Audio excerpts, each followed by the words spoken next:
بسم اللہ الرحمن الرحیم۔ ناظرین، میں آج آپ کو خبر دینے جا رہا ہوں۔ خبر یہ ہے کہ جو فائرنگ ہوئی ہے آسٹریلیا میں سڈنی کے بیچ کے اوپر جو فائرنگ ہوئی ہے اس میں جو ہلاکتوں کی تعداد ہے وہ جو ہے وہ 16 تک پہنچ گئی ہے، یعنی کہ 16 افراد جو ہیں سڈنی بیچ فائرنگ کے واقعے میں ہلاک ہو گئے ہیں۔ اور حملہ آور جو تھے وہ کون تھے؟ وہ حملہ آور جو ہیں وہ باپ اور بیٹا جو ہے وہ نکلے ہیں حملہ آور۔ یہ حملہ جو ہے باپ اور بیٹے نے مل کر کیا ہے اور آسٹریلیا میں سوگ کا اعلان کر دیا گیا ہے اس واقعے کے بعد۔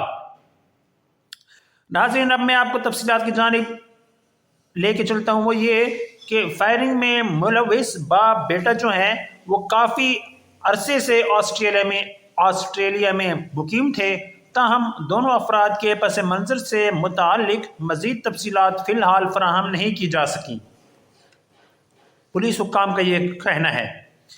ناظرین، اب آپ کو میں بتاتا چلوں کہ آسٹریلیا کے شہر سڈنی میں بیچ پر فائرنگ کے واقعے میں ہلاکتوں کی تعداد 16 ہو گئی، جبکہ دونوں حملہ آوروں کی بطور باپ بیٹا تصدیق ہو گئی ہے۔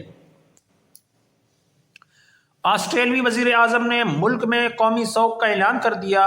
آسٹریلیا کے شہر سڈنی میں بونڈائی بیچ پر فائرنگ سے ہلاک افراد کی تعداد 16 ہو چکی ہے۔ 2 پولیس اہلکاروں اور حملہ آور سمیت 40 زخمی اس وقت ہسپتال میں زیر علاج ہیں۔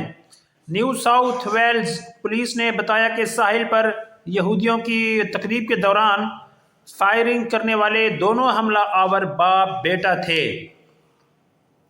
جن میں سے ایک مارا گیا اور دوسرا حملہ آور شدید زخمی حالت میں ہے۔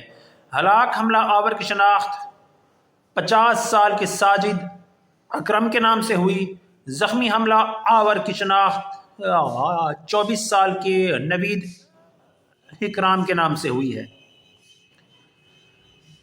پولیس حکام کا کہنا ہے کہ فائرنگ میں ملوث باپ بیٹا کافی عرصے سے آسٹریلیا میں مقیم تھے، تاہم دونوں افراد کے پس منظر سے متعلق مزید تفصیلات فی الحال فراہم نہیں کی جا سکتی۔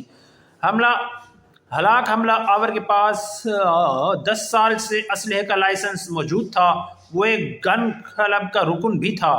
ہلاک حملہ آور کے قبضے سے 6 ہتھیار بھی برآمد کر لیے گئے۔ ان تمام ہتھیاروں کے بیچ فائرنگ واقعے میں استعمال ہونے سے متعلق تحقیقات جاری ہیں۔ اس کے علاوہ جائے وقوع کے قریب سے 2 فعال دیسی ساختہ دھماکہ خیز مواد بھی ملے، جنہیں محفوظ کر لیا گیا۔ اس دہشت گردی کے حملے کے پیچھے محرکات جو ہیں ان کو تلاش کر رہے ہیں۔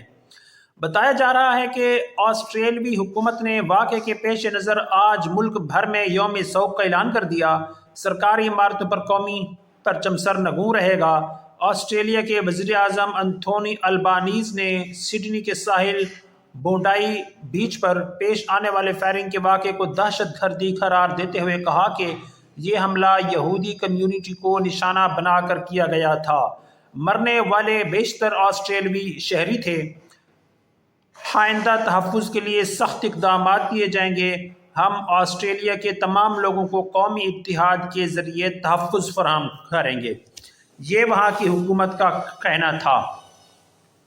آسٹریلیا کی جو حکومت ہے اس کا کہنا یہ ہے۔ ناظرین، یہ تھی میری آسٹریلیا کے حملے سے متعلق خبر۔ میری مزید ویڈیوز اور خبریں دیکھنے کے لیے میرا چینل لائک، شیئر، سبسکرائب ضرور کریں اور مجھے دعا میں یاد رکھیں۔ اللہ حافظ۔